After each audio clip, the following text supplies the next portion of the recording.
This is Capital T Truth. Here we expose the beliefs, patterns, and trauma loops that have kept you limited. I'm Larry Yatch, a former Navy SEAL officer and entrepreneur who learned the hard way that the strategies that create success can also quietly destroy the quality of your life. This work exists to expose that truth. If you're ready for freedom through alignment, you're in the right place.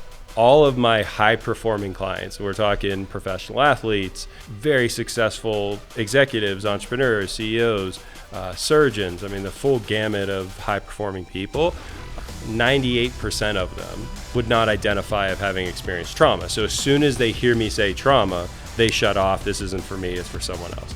And when you know my background of being in the SEALs, 10 years of running combat operations or healing from those in the hospital, it's very easy for people to point at me and say, oh, you've had trauma. Like, I understand that's part of your life, but me, no, I haven't had trauma in my life. And I think that's one of the biggest traps that we get into is it's a trick. I think a trick not only based on the fact that in general, I don't believe society has a clear and effective distinction for what trauma is, but more importantly, it's a trick of the subconscious to have you believe that, oh, this doesn't apply to you. What trauma is not is the experience, right? And that's the biggest piece. And the way I describe it is we are always looking under the wrong rock for our trauma. We're looking under the rock of the experience, right? So Larry, you went off to war and had a massive firefight, therefore you have trauma, right? So trauma is tied to that experience. But the reality is, if I went off to war, had a big firefight, and died in the firefight, would I have any trauma? And that's all of a sudden you're like, wait a minute.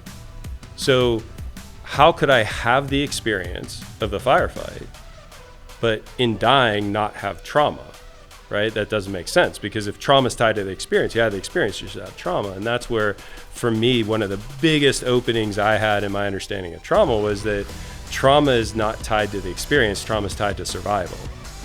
And as soon as you survive, what happens? You learn something on a subconscious level.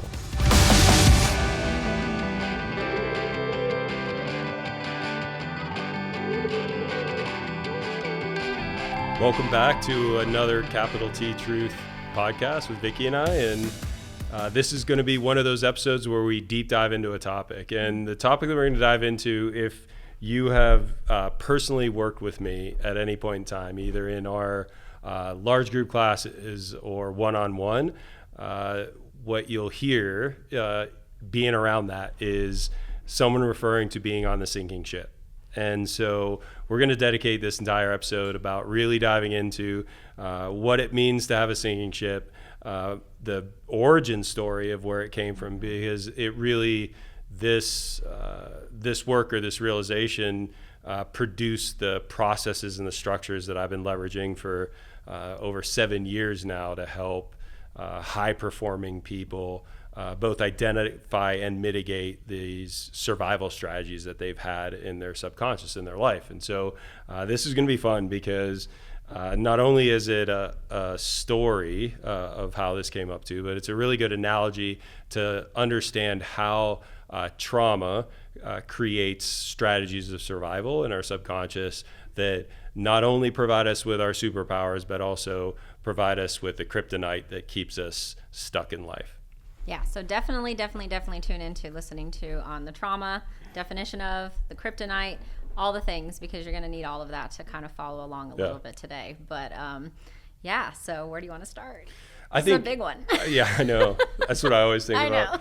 I think in order to do this justice, we really do need to start with redefining trauma. And we'll go into, we have a previous episode where we talk about this in depth, right? So within that, definitely go back, listen to that one. But I think giving just the brief definition, the brief redefinition of what trauma is, because generally, especially when people see Navy SEAL, they think high performance. We do talk about high performance and what it means to be high performing in life, in relationships, in business, all that stuff.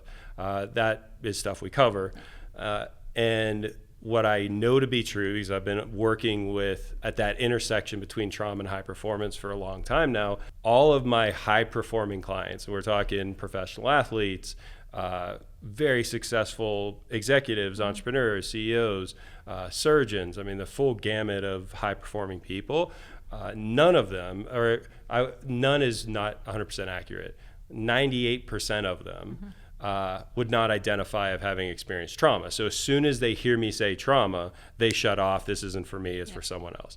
And when you know my background of being in the SEALs, 10 years of running combat operations or healing from those in the hospital, it's very easy for people to point at me and say, oh, you've had trauma. Like, I understand that's part of your life, but me, no, I haven't had trauma in my life. And I think that's one of the biggest traps that we get into is it's a trick. I think a trick not only based on the fact that in general, I don't believe society has a clear and effective distinction for what trauma is, but more importantly, it's a trick of the subconscious to have you believe that, oh, this doesn't apply to you, because the subconscious knows that it's got strategies, it's got rules, an operating system that it operates in, and that operating system has kept us alive and safe our entire life.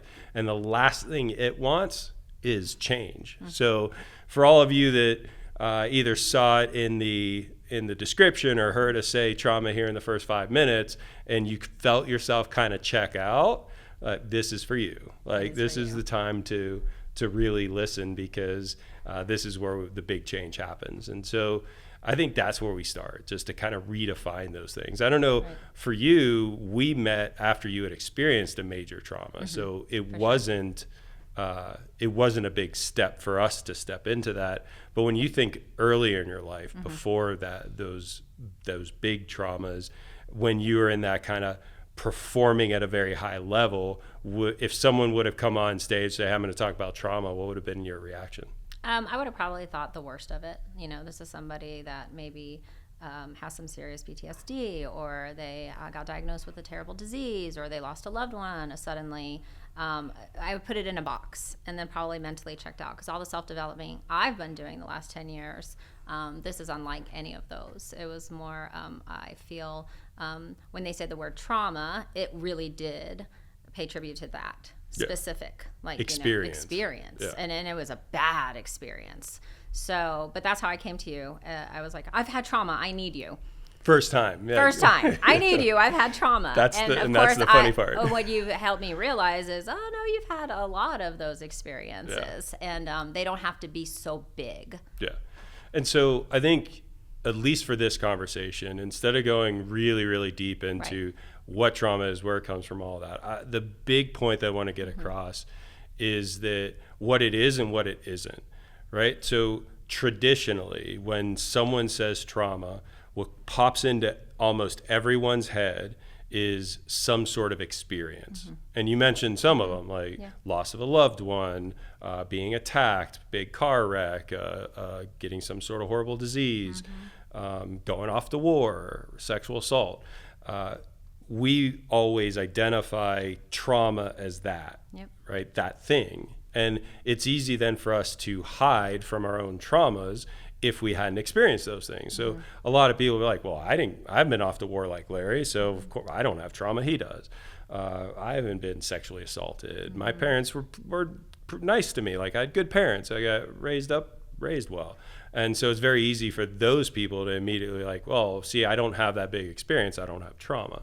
And I think that's the biggest trick. So what trauma is not is the experience, right? And that's the biggest piece. And the way I describe it is, we are always looking under the wrong rock for our trauma.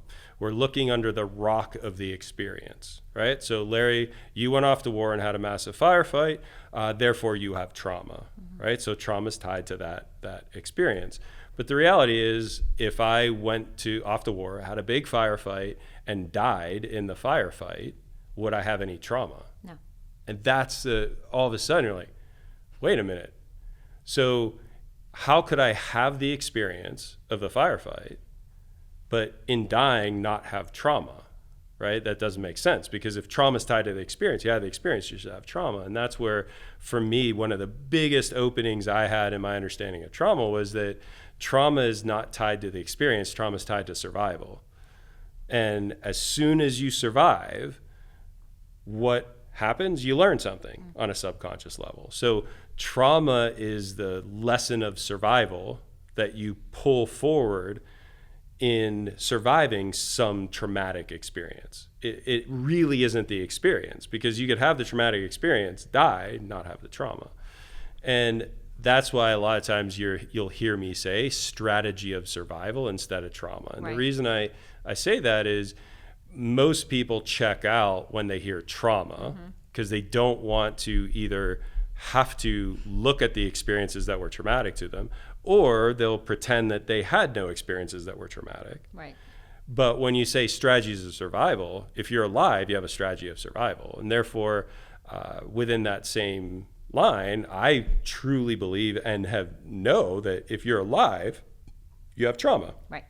Because you have strategies of survival. And the big piece to refine that is, as a human being, as soon as I get into a perceived loss of control, I get into a neurochemical and physiological state of survival. If I survive, my brain and body doesn't know the difference between if I was really in danger or not in that experience. All it knows is the neurochemicals are in place, and therefore it responds in the same way, creating a lesson for the subconscious as to what to do in the future. And so within that place, like the fundamental understanding for everyone sitting out there, and you're going to hear this, at least on this podcast, you're going to hear this a bunch of times, and we have gone deep into it, we'll go deep into it again. Trauma is not the experience, trauma is the strategy of survival we take forward from it. And being able to understand that, and understand that the very nature of being alive, as a finite, limited human being, we will experience some time where our perception and control is taken away. And if we survive, and if you're listening to this podcast, you survived. Yes. Therefore, your subconscious learned some lesson. And that lesson of survival becomes its operating system. That's all we're talking about here. I remember that was one of the first things that we did together in one of our sessions, is make a list of all the times in your life that you had a perceived loss of control. And it was funny because I started with, now, because it's easy to think, but I had to go all the way back. And when I was able to trace it, I was like, I'll probably list like one or two things. Oh no, I traced it all the way back to when I was 4 years old. And I mean, it was 3 pages. Yeah. And the 4-year-old one, was that life-threatening? No. That's the crazy part. But I felt... As a 4-year-old. As a 4-year-old, I thought I was going to die. Yeah. Literally. So it was just so interesting to look at it that way. And then the strategy of survival, what came of each one of those experiences. Because if you sit there and you really do the work and see it through a different lens, it's quite revealing. Eye-opening. So exactly. It really was. But I really think that that's super important, is it didn't have to be the big event. Like when we met, it was because I had just lost my husband suddenly. And that was the trauma. I was like, no, Larry, you don't understand. That's my favorite thing I say to Larry. You don't understand, Larry. But I have this trauma. And then when you explain that, like you did with just your example of it, it is so true. I survived and then started having these strategies after that. Mm-hmm. And the worst part about this, at least from our experience of life, is all of those strategies are run on the subconscious level, which by the nature of being subconscious is below our surface of awareness. So by the very nature of the strategy being subconscious, we can't be aware of it. Right. We don't get to pick it. And that's where we start to see suffering, right? Mm-hmm. Where when my subconscious need for survival is different than my conscious desires for my life, that separation is where suffering lives, where stress lives. And where the subconscious need for survival, we're talking about for us to ultimately be safe, feel safe. Yes and no. Okay. Right? It isn't about actual safety. Mm-hmm. It's about the subconscious having a perception of control, because what drove the trauma or the lesson, the strategy of survival in the first place was a perceived loss of the control.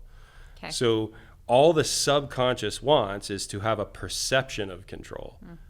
Now, that perception of control does not necessarily equate to safety. The example that I'll give, one of my core fundamental strategies of survival, my traumas, the other thing, capital T, truth, we talk about, my untruths, like what was true for me in my old state of being traumatized and living in these strategies, it's no longer true. My untruth is that everything's going to go to shit. And as a SEAL, that was true. Like, it was true that, mortars come in, boats sink, helicopters crash. Like, that's just Tuesday, Wednesday, Thursday, right? Like, it wasn't abnormal to be in an environment where everything was about to go to crap. And many people would look at my experiences as a SEAL and say, that's what drove my trauma. And again, I'm going to say this over and over again. When I say trauma, you should immediately hear strategy of survival. So people think that my experiences as a SEAL drove my strategies of survival. The opposite is actually true. My strategies of survival were built at 8 years old, and the SEALs were just an environment that supported them. Because the strategy of survival of everything's going to go to crap started at 8 years old, and I need my environment to match it. So I needed the SEALs, an environment where everything was about to go to crap, to be there in my life to support the strategy, because my subconscious knows if everything's about to go to crap, then we know what to do. Right. And so we need environments where everything's going to go to crap. Hence SEALs, hence entrepreneurship, startups, one after another. Right. All those are environments that support my strategies of survival from 8 years old, not my conscious desires for my life today. So obviously not everybody's a SEAL out there. So for the people that are listening that could maybe put themselves in, well, you put yourselves in somebody else's shoes. Who is somebody that you've worked with, like, as a child, and you've heard this story, and it's maybe a repetitive story, so therefore they have produced this strategy of survival, and it all came from whatever, being locked in a closet or being bullied or just my father leaving at a very young age and never coming back. So the abandonment, anything that we hear so commonly from just all the places. Well, like,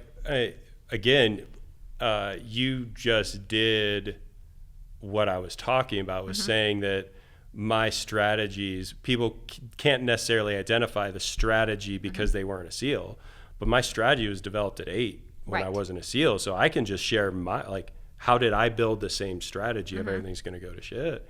And for me, that was growing up undiagnosed autistic, right? Asperger's, in the city in Pittsburgh as a little kid that was, if it had a baller team, I was useless at it. And because of the autism, I interact with humans and experience humans different. And that being undiagnosed made it so that I felt like I was always under attack because I was always doing the wrong thing.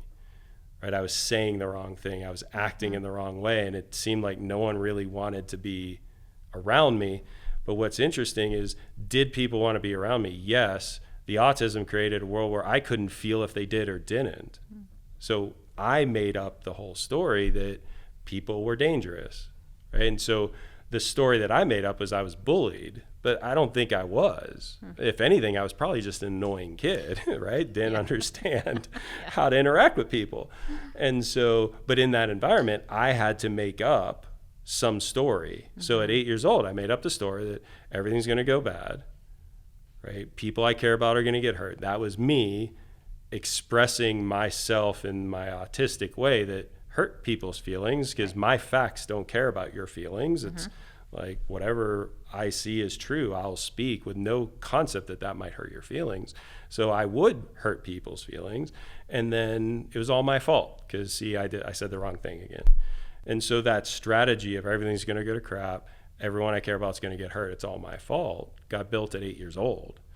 And then all of a sudden, as a SEAL, super useful, right? Because in the SEAL's world, everything is going to go to crap, which made me really good at contingency planning.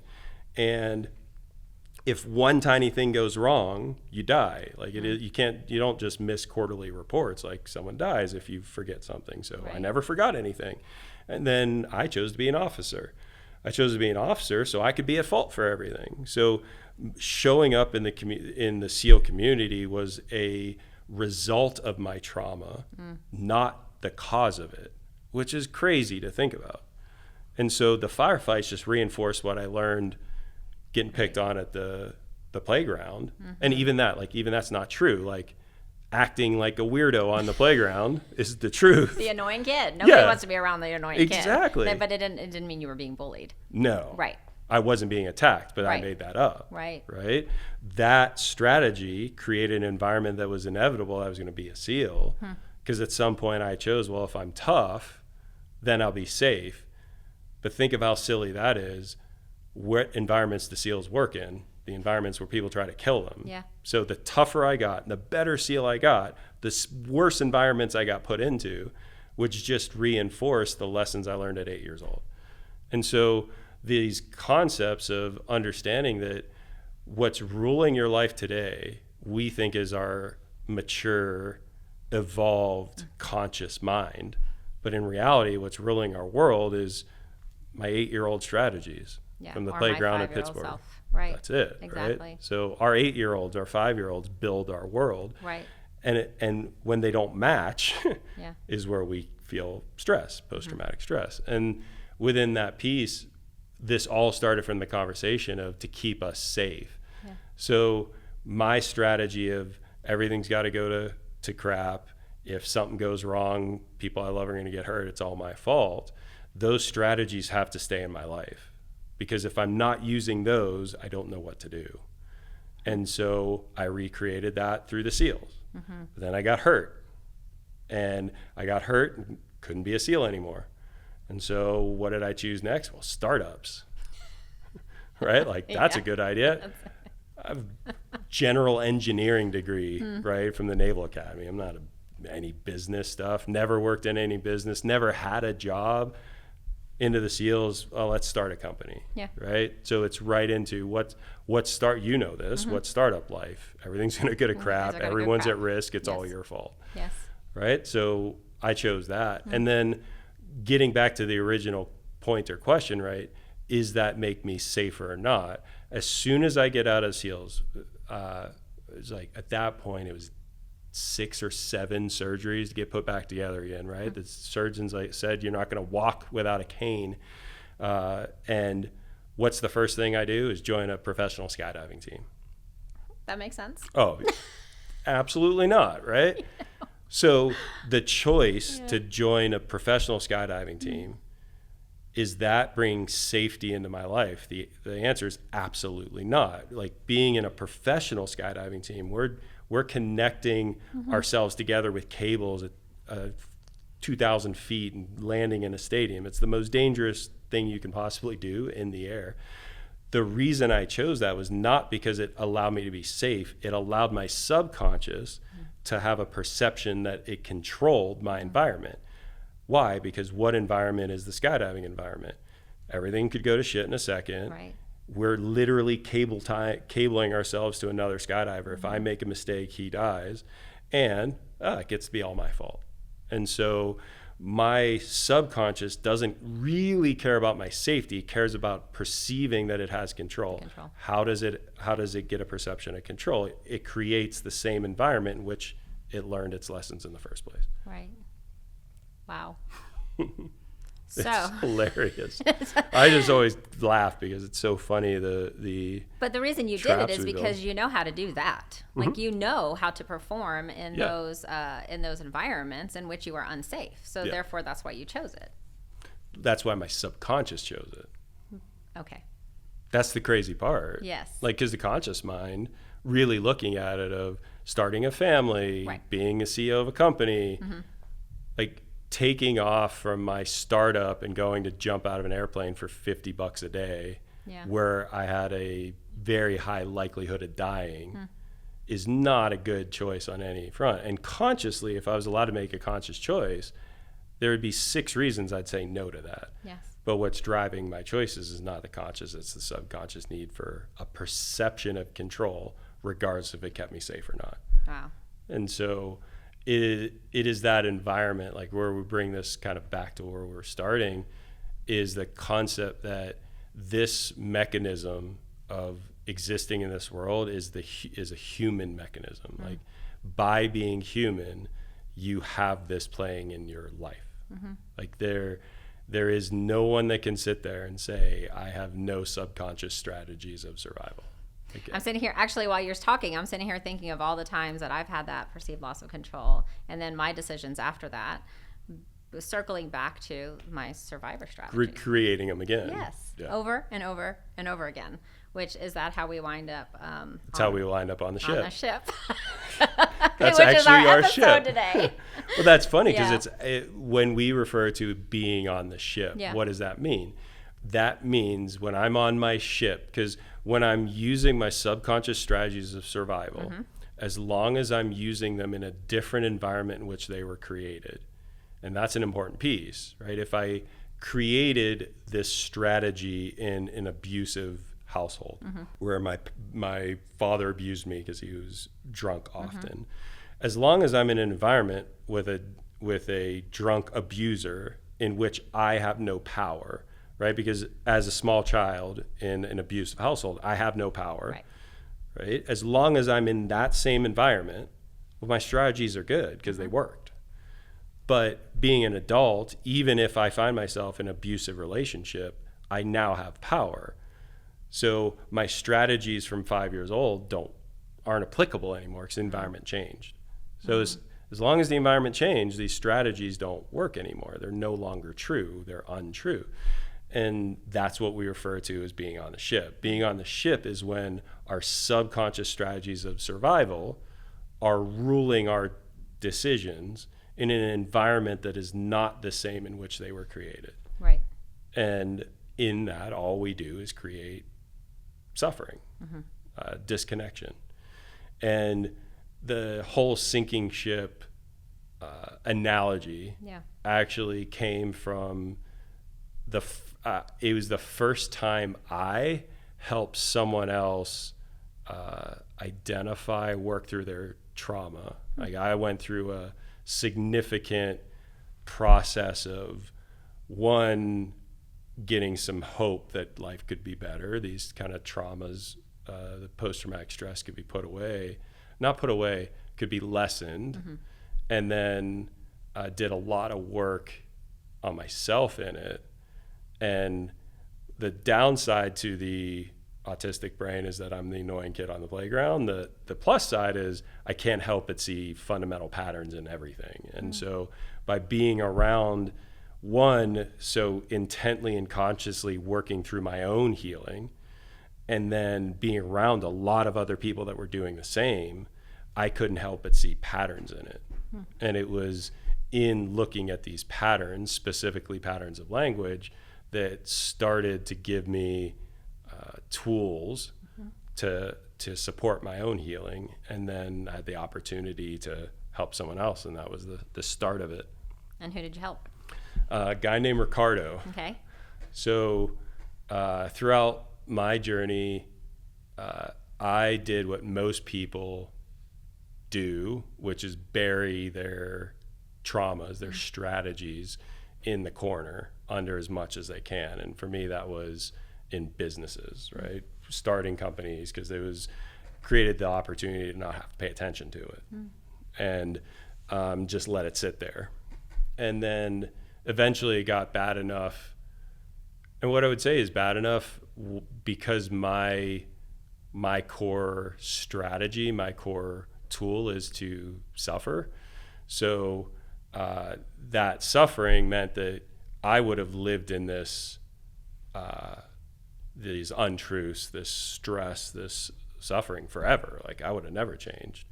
I think it was those that loved me, that were around me, were getting to the point of being unwilling to stand by my suffering, which was weird. It's a interesting thing to see, of saying, I will no longer be witness to you torturing yourself, to you suffering anymore, which then led me to have to face it. All these people I love and care about are going to be gone. And that to me was really a turning point to say, oh, it's worth trying to do something. Before, if it wasn't for what's really weird, could be taken as an abandonment, right? If it wasn't for what could be seen as an abandonment, I would have never had the ambition to change, to even try.